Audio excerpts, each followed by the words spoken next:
Perfect.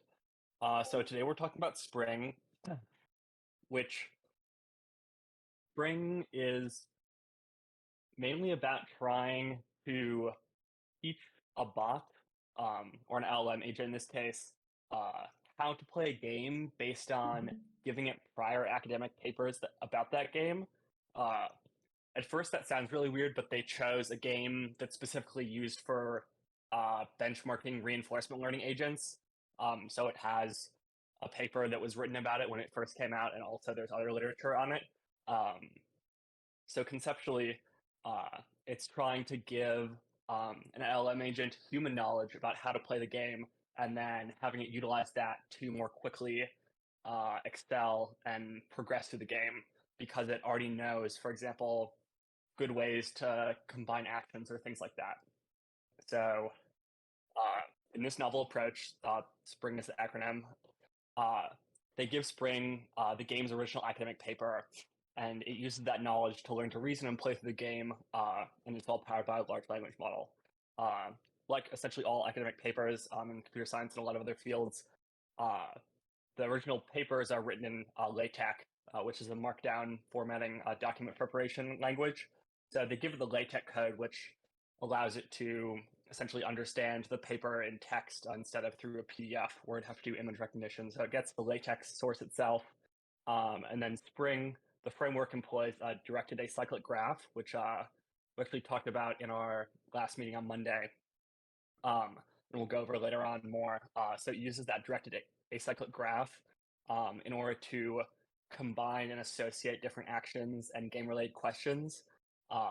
So the game-related questions that it goes through are nodes, and then the dependencies for those questions, and then the actions are edges connecting different nodes in the graph. So the authors identify the optimal action to take, or Spring does, in the environment by traversing the directed acyclic graph and then calculating the LM responses for each node in their topological order, which just means they're like the shape of the graph, essentially. And then the LM's final answer at the end of this like chain that they traverse is essentially the LM in natural language describing what the end action is, and then they translate that natural language final response into an environment action, and they have 17 or 22, we'll see later on, but a certain set number of actions for this game environment. We'll also talk about the specific game environment in a little bit. So overall, the findings of this paper suggest that LLMs, when prompted with consistent chain of thought reasoning, have a great potential for creating or completing sophisticated high-level trajectories and tasks. Quantitatively, Spring with GPT-4 as its LLM outperforms all state-of-the-art reinforcement learning baselines. And for games specifically, the current state-of-the-art is reinforcement learning agents. So this is like the first time that an LLM-based agent has outperformed reinforcement learning based agents, which have been like the main area of game research and like agent research for the last probably 15 to 20 years. And GPT-4 and Spring is able to outperform the current state-of-the-art reinforcement learning baseline, which is trained for 1 million steps, and Spring is able to do this without any specific fine-tuning or training. So the game they use for this paper is kind of based off Minecraft. So we all know Minecraft, Voyager used it. For this paper, they use something called Crafter, which comes from a 2021 paper on reinforcement learning. And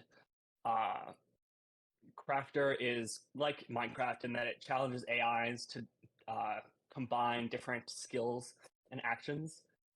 They have taken into account a bunch of different factors, like procedural generation requires a lot of the ability to generalize, because if your environment is procedurally generated, you don't know what your domain is going to be.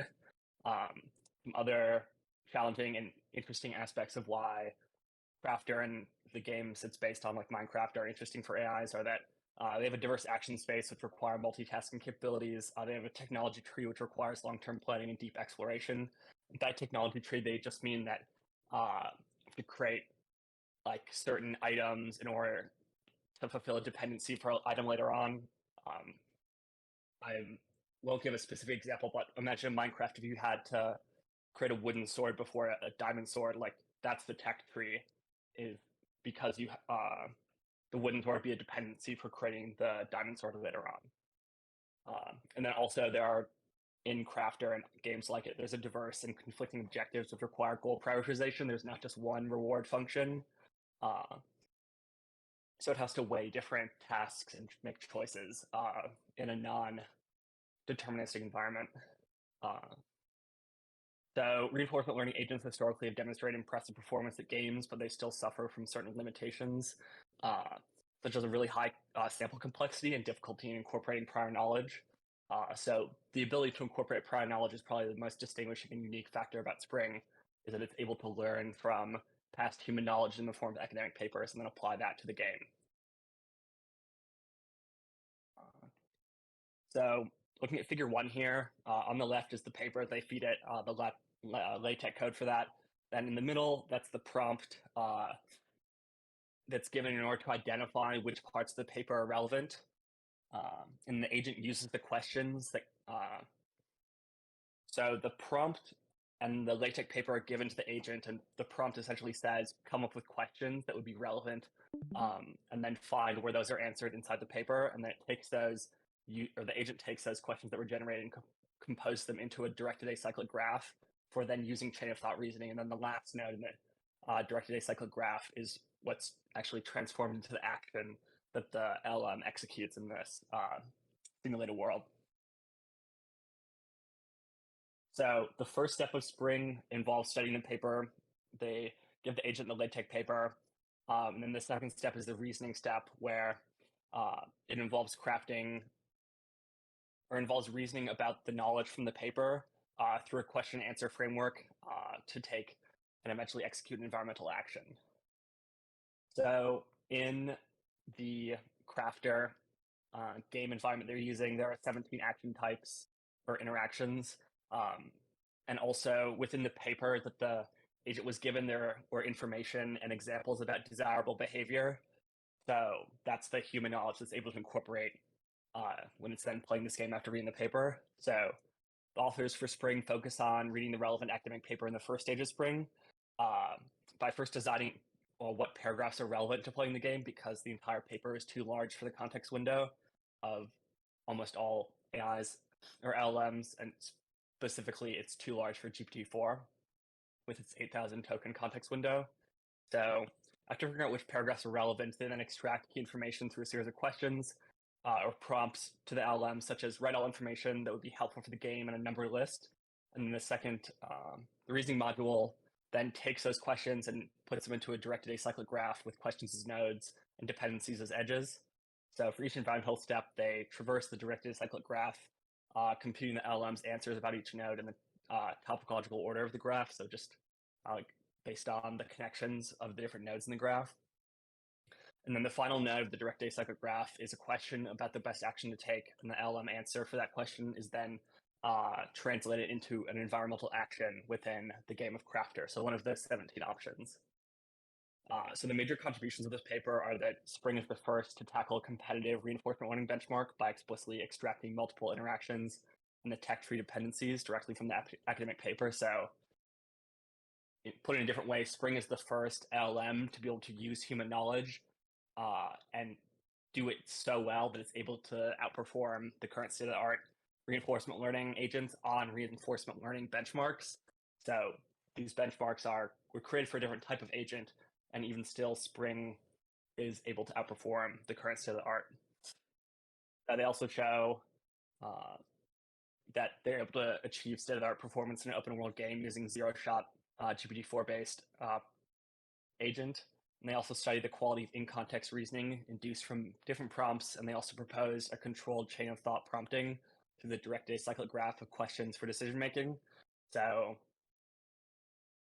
the fact that they use a directed acyclic graph for planning is kind of a combination of what we saw in Rewu and chain of thought prompting, which came out last year. So it kind of combines those planning aspects and the chain of thought execution model in Spring. So the problem setting, or the problem they're trying to solve is that the goal for this paper is to show that LLMs can plan and act reasonably well in an environment where control tasks are less required. So due to the use of an LLM, they further break down the policy and so essentially the policy is just like how the world works into two parts: a descriptor, which describes key aspects of the visual environment and in plain text for the agent, and then also an LLM-based actor, which takes the state description and outputs an action. So that's how they translate the final node of the directed acyclic graph into an action in the crafted game. So looking at figure 2 here, in the left column, we see for each paragraph, the LM computes the answer for all the relevant questions and only keeps the relevant paragraphs. So that's how they reduce the total paper down into a smaller subset of just the relevant information, so they'll be able to fit inside the context window. And then second, as shown in the middle column of figure 2, they compute the paragraph level LM answers to each question. And then third, they give all these question answer pairs, and they then have a different LM summarize it. Then they concatenate they concatenate all the question and answers together, and then have an LM summarize that concatenated string. And that is how they obtain the final output answer, which is then translated by a different LM into an action. So similar to some other prior work earlier this year, the authors created Spring to compose several specific questions and then compute the LM answer to each question for each subsection of a LaTeX file. So since a considerable amount of the papers are relevant, they use two questions. Two questions they use are: would this paragraph help me succeed in the game? Me, in this case, is the LM. And does this paragraph contain information on the game mechanics or game strategies? And they use those both to identify relevant information. They also add the prompt "do not answer in LaTeX" to all of the game questions, because I assume before they added that, the LM was thinking it should respond in the same syntax format that the question was asked in or the prompt comes in, but they want natural language responses. So for a specific gameplay question, the goal is to compute the answer to the question. However, since the length of the paper exceeds the input length constraints of LMs, they break down the paper into individual paragraphs and then feed in just the paragraph, the question, and then just ask for the one answer that's relevant to that one paragraph.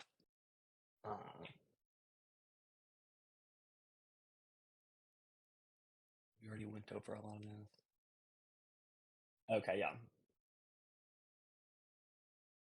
So here's some example in table 1, some example questions that the LM would come up with for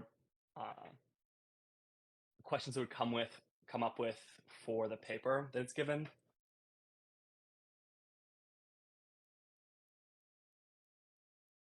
Then in figure 3, they're just breaking down how they translate the visual description of the world or the state into a text-based representation that LM can understand.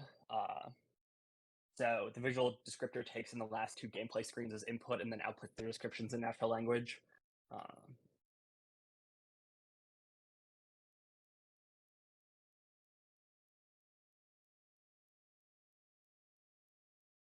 So to achieve consistent chain of thought reasoning throughout hundreds of steps within one round, because in an open world environment, oftentimes tasks or rounds within the game would require hundreds or possibly even more steps in order to achieve the goal. So they have a certain set of fixed questions that they query the LM on at every step in the game in order to maintain consistency. And I also assume help the LM connect the different questions and answers it's using, like connect them conceptually so it's able to chain them together effectively. So they find that reducing the amount of information they pass into the LM for every when they want to get an answer out helps. They find that prompting the LM with only the direct parents of the question, so just one node up, greatly reduces the context length, which is helpful for computation cost and time. And it also helps the LM focus on the most relevant information contextually.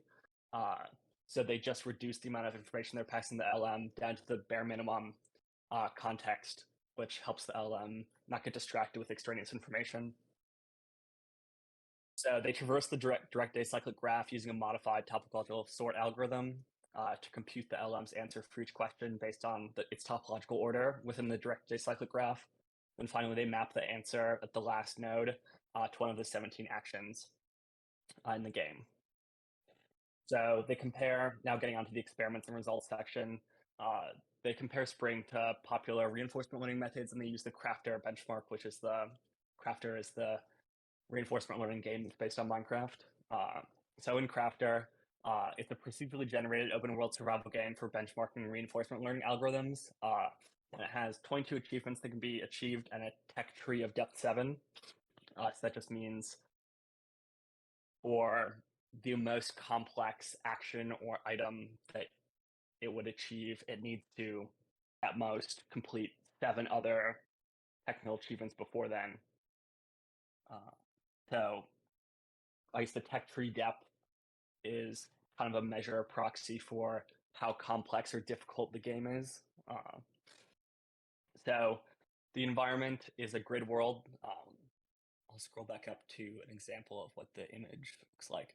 So right here, this is what the visual descriptor sees, and this is what it's describing in natural language to the agent. So it's split up in between this bottom section with black and the top section, which is like a visual view of the world.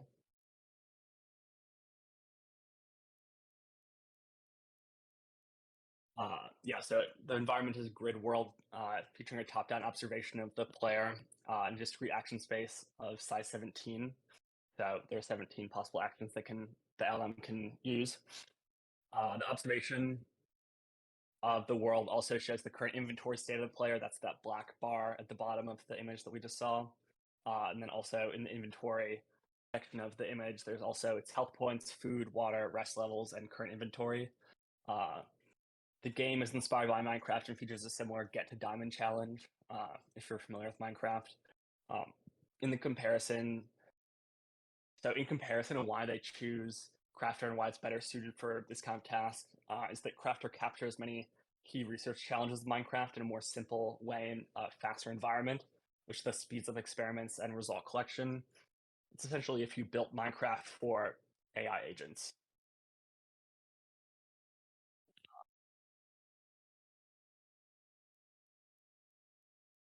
So they have an object detector on the visual descriptor component of Spring, but they turn it off at night because observations are unreliable. They also compute the distance and direction of each object relative to the player, and they can also count the agent status and inventory items and provide those numerical numbers to the agent. So that's essentially everything that the visual descriptor does, and includes in natural language description of the environment or state that it provides to Spring, and therefore the LM. So an example would be,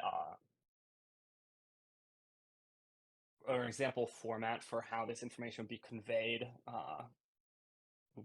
to the LM is the descriptor would say UC to the LM, like you see an object that is 4 distance away or 4, and it's walking towards you, or your inventory is this object, it has this many, and it has this many of that object, so the count.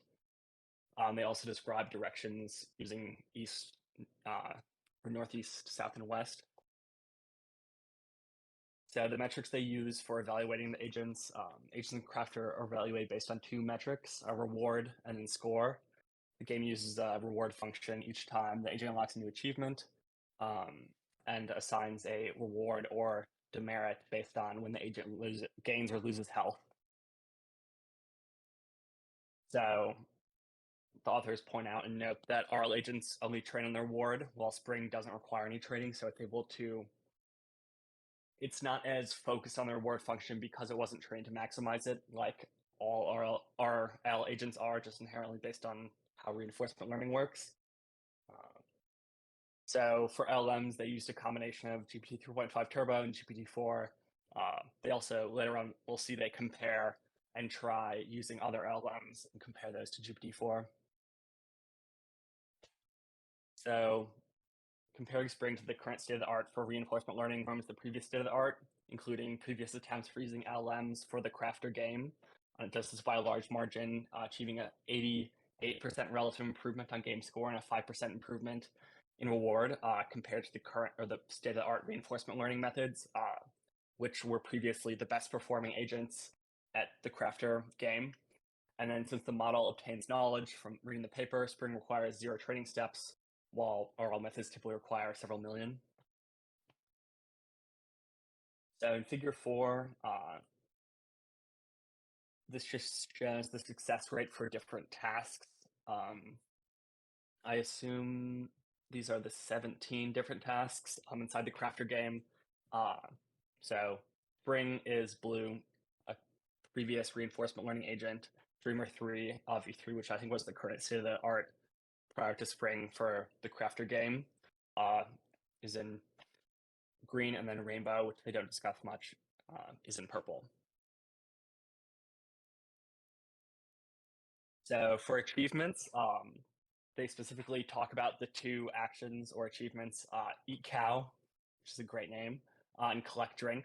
Spring achieves perfect performance while model-based reinforcement learning agents like Dreamer V3 unlock these achievements at a 5 times slower rate for Eat Cow, since cows are moving objects and harder to reach for random exploration. So the fact that these LLM-based agents are not learning through essentially trying random things like reinforcement learning agents are, allows Spring to much more quickly unlock achievements, because its speed at unlocking achievements is not essentially determined by a random happening or occurrence, like it is with reinforcement learning agents during their training. Finally, they note that Spring did not take the action of placing stone, which can easily be achieved through random exploration, and therefore can easily be achieved by most reinforcement learning agents. And they think that Spring did not take this action because placing a stone was not discussed as a beneficial achievement for the agent in the paper that it read. So it just wasn't told and didn't have any knowledge that placing stones were a good idea or it's something that it should be doing. Unlike many other achievements which were specifically mentioned as beneficial within the LaTeX paper that it read beforehand.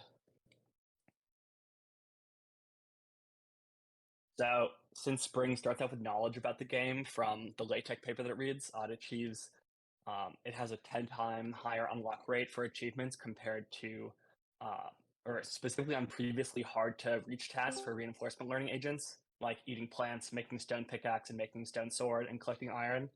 So Spring's superiority over the current state of the art grows as the tasks or as the achievements it's going towards become more complicated and go further down the tech tree.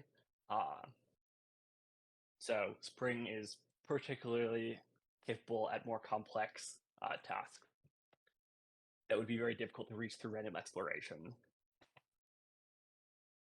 So Table 3 shows an ablation study. Essentially, the takeaway of this is that every component of Spring is valuable and adds to the overall score. This is a common part of almost every paper, just to prove that every component is necessary. So since the Crafter environment and the game description is out of the training domain or knowledge base of GPT,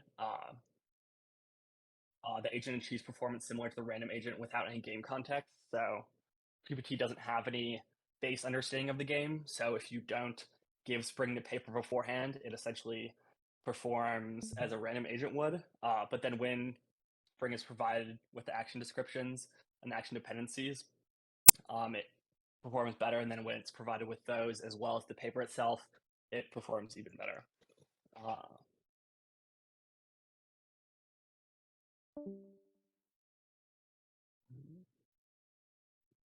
Okay, so here in Table 4, they compare Spring using GPT-4 to TextMG3, which is the essentially GPT 3.5 Turbo without the reinforcement learning with human feedback. So you can think of it as GPT-3. And then they also compare against Bard from Google, Claude from OpenAI, or not Claude from Anthropic, sorry.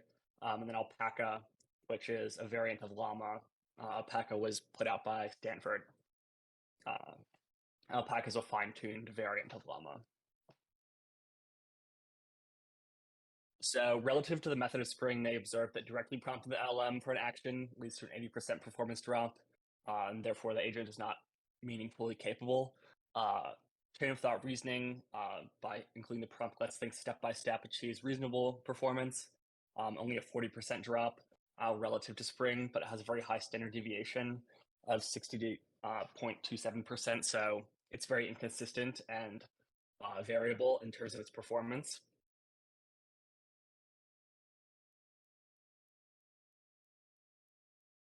So they find the LM using chain of thought reasoning produces inconsistent outputs across time steps due to the fact that the model's chain of thought is not directed or controlled through the prompt. So because it's not using a directly acyclic graph, it can get lost or forget about context or how different steps are connected.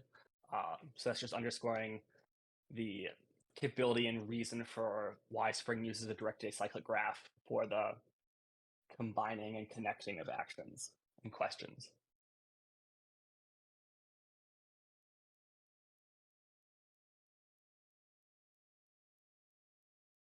So, for example, a pitfall of using chain of thought prompting is that the LM may correctly identify that it needs a wooden pickaxe to mine the stone, but then when it's actually it can then make the wooden pickaxe, but then when it's mining the stone, it forgets that it needs the wooden pickaxe uh, when it's prompted for how to mine stone.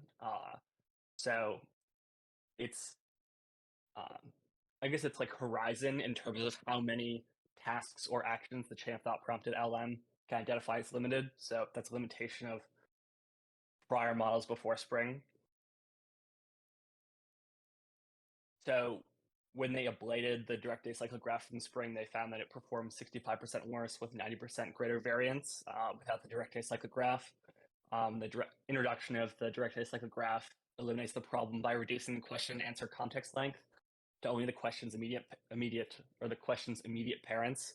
So reducing the context means that the LM is less likely to get distracted by extraneous information, which often happens with chain of thought prompting.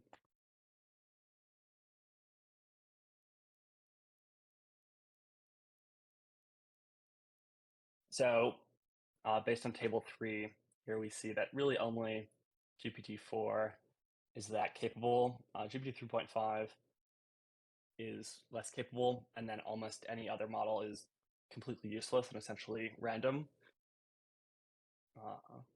And they theorize that the reason why GPT 3.5 Turbo is so much less capable is because it's not able to follow fine-tuned instructions, as well as GPT-4, which is required for the chain of thought reasoning that happens within Spring. So the reasoning that is then turned into the direct acyclic graph.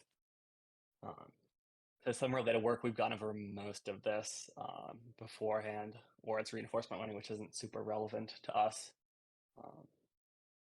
So for talking about how Spring relates to prior papers on planning, so for example, we went over LM plus P, which is a planning agent. We've also gone over several other papers that focused on, I guess Riwu is the most recent example, but focused on planning. So they note that prior works for LMs and planning require a few shot examples, which are generated by a human or expert in order to demonstrate how to do a task to the LM, which requires a lot of manual labor and expertise, and also limits the model's ability to generalize to completely unseen or unforeseen scenarios. So in comparison, Spring requires no demonstration, so it's all zero shot prompting, which is pretty impressive. Although I guess I'll note that the paper that they're giving to Spring is kind of taking the place of the few shot examples that previous works have done. So, and arguably the entire paper requires more human manual labor, but it's in a less formatted format, which means it's more likely that you'd be able to just find this rather than having to produce it specifically for the LM. But it's I would say it's not completely accurate to think of Spring as zero shot in that it's getting the few shots or examples within the paper that's being given beforehand. So now moving on to other related works, particularly about LMs in open world games. compared to popular indoor manipulation tasks, for example, like robotics. Planning in open world games poses the additional following challenges, which are that they require a long horizon, which is due to the nature of the game and how performance and achievement works, as well as the technology tree of needing to learn skills and create objects in order to craft future ones. So a successful game can easily go beyond the 200 steps that existed in prior works. Uh, and also within an open world game, there are parallel objectives. So in an open world environment, there are objectives that can be pursued in parallel and often require prioritization. So that's a unique difficulty of the open world game setting compared to other evaluation metrics for LLMs that have a singular reward function.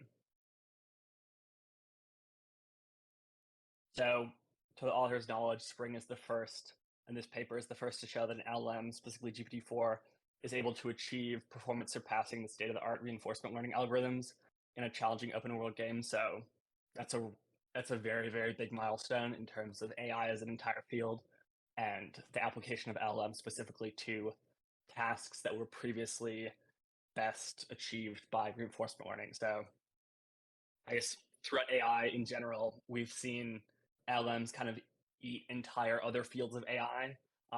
Like essentially, LMs have completely eaten the entire field of natural language within artificial intelligence, and this is kind of the first indication that LMs might be also able to essentially outperform reinforcement learning agents in probably the most important domain that has been the most studied over the last decade or so. Like these open world kind of games have been the most challenging frontier for reinforcement learning agents. So it's a very big deal within the field that this LLM based agent was able to outperform the current state of the art.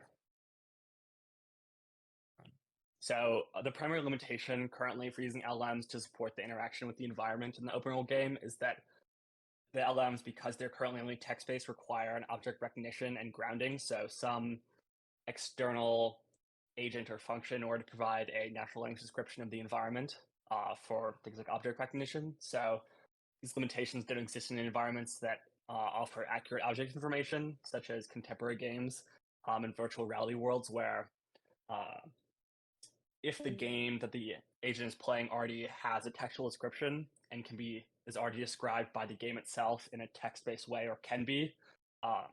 So, for example, in a virtual reality world, if you were able to give the LM like all of the 3D information about what the world looks like in its text form, then you wouldn't have the need for a visualizer component in order to translate the visual to the text for the LM, which was needed in this paper, for example. So now wrapping up, the authors explored solving Crafter, which is a reinforcement learning benchmark using state-of-the-art LMs. They did this by having the LM read the LaTeX source code of an academic paper about the benchmark. They then studied the quality of in-context reasoning and planning induced by different forms of prompts in the setting of the Crafter open world game. And then to enforce consistent planning execution over hundreds of environment steps, they introduced Spring, the innovative prompting framework for LMs designed to enable in-context chain of thought planning and reasoning through the use of a direct acyclic graph. And then quantitatively, Spring with GPT-4 outperforms all state-of-the-art reinforcement learning baselines, which those reinforcement learning baselines have been trained on about 1 million steps. In comparison, Spring requires no training. The authors really want to emphasize that, it seems. So, any thoughts, questions? Hello, Sam. Hey. One question. I'm not sure if I missed it, but how did they come up with this directed acyclic graph? They came up with it manually, right? They created these questions themselves. No, the questions are generated by the LM. Oh, so based on the paper. Yeah, so like they wrote manually a small set of questions, like that's a prompt, that's generic, and then they give that prompt plus the paper, and then in return the LM returns a bunch of questions that are specifically attached to paragraphs within the paper. And And LLM those also defines questions, the relations between questions, how the graph should, which question should follow after each, after which. yes, yep, I believe the topology of the directed acyclic graph is determined by the LLM. Uh-huh. Got it. Okay, thanks. Maybe one more small question. This visual descriptor, do they mention what that thing is? Some kind of neural network that recognize image and translates it into a language or something else? Yeah, so it sounds like they have a few different, essentially neural network, what I assume are neural nets, like computer vision models, and they have one for the bottom bar, which is the inventory, and they Mhm. have a separate one for the top bar, uh, and I think within the top game, which is the top-down view of the environment, they might even have another one that measures, or I guess not another neural network, but they have another component of the visual descriptor which measures the distance between the player and objects. And then that component of the visual descriptor like outputs all of the numerical information about how far objects are away, and then all of that gets summarized by the overall LM into a description for the agent to provide as the state. Oh, got it. Thank you. Yeah. I guess if no other questions, I don't think we'll hold a meeting on Monday as Tuesday is a national holiday in the US. So I'll see you all on Wednesday next week. Thanks. Bye. Bye. Could I ask a follow-up question to the Yeah, for question that sure. was just asked? Um, could you point me to the point in the paper where they said that they don't, that the LLM itself generates those questions? Because it kind of sounds like they made them, because like they say, like we compose a fixed set of questions to query the LLM, and then we simply um Yeah, let me see.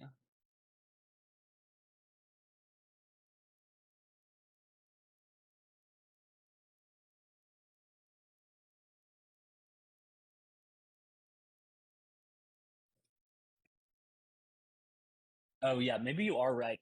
In table one, those might be the questions that they're including. So I guess in that case, the nodes are already preset, but then the dependencies are determined by the LM. Although I thought based on an example in the appendix, it looked like they were, I guess there is no appendix, an example somewhere. I thought the questions were specific to the paper, but maybe not.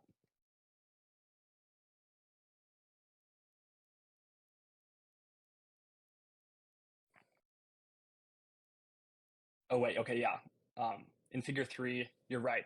So in the reasoning module, all of the questions within this little component are exactly the ones in this table. So the questions themselves are pre-made, and then the dependencies and connections between them, I think, are determined by the LM, and those questions are then answered by the LM using the paper as context.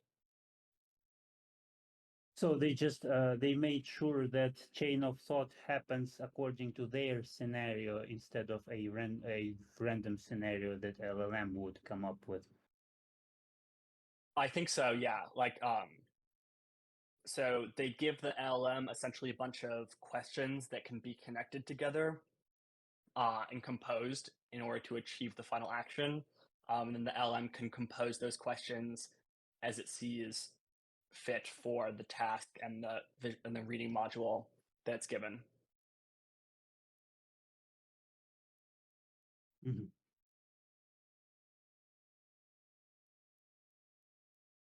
Okay. Does that answer your question? yeah, could you put me to the to where they say that like the dependencies are generated by the LLM? Because I'm trying to find what they say.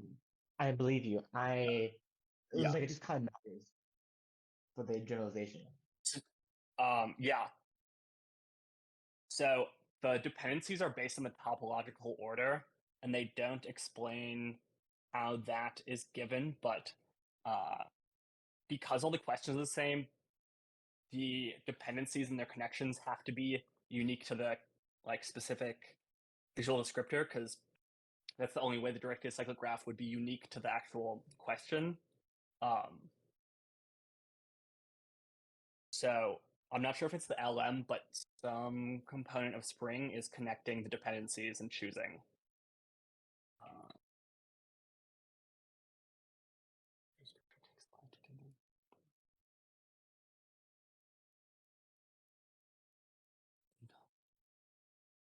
Yeah, I don't think they ever describe how they are determining, or oh wait, sorry. Yeah, they do.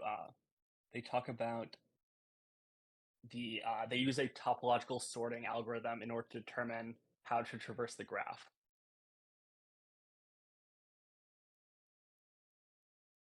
Yep. So does that mean So right here on page 5, they traverse the directed acyclic graph using a modified topological sorting algorithm, which is how they determine the order to compute the questions. So those are the relationship between the nodes.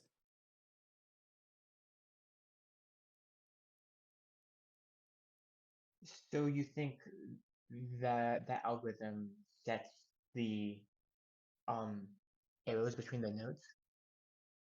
Sets the edges? That's what it sounds like, because I guess that's how they traverse it.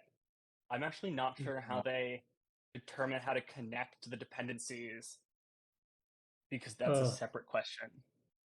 Yeah. I didn't read the paper. I'm looking at it right now, but my guess would be that maybe if they came up with a limited list of questions, it would, at least I think so, it would be reasonable to predefine the dependencies as well, not to try to calculate them dynamically, because they already know the list of questions. They were thinking, they had some logic in mind. Probably they hard-coded the dependencies as well. I mean, the edges.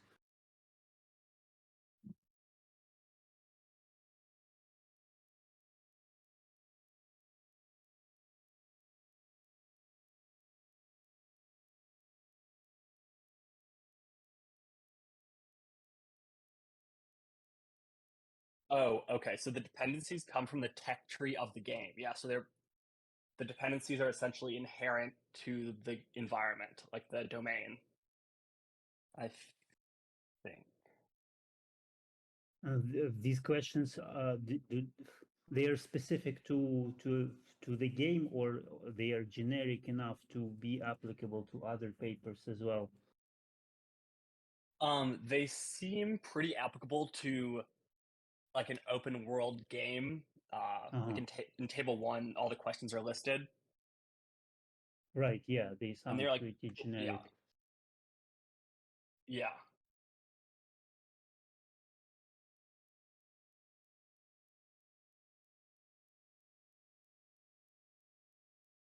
I guess the other question is then, if they didn't use the context from the latex paper to generate the questions, are they just using that as part of the context? Like along each step of the way, or where do they use that So context from the original latex?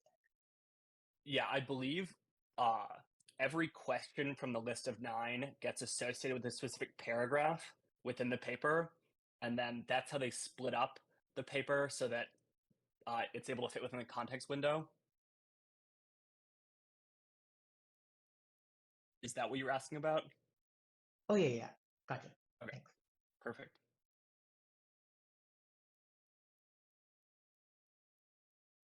I guess if no other questions, I'll see you all on Wednesday, hopefully.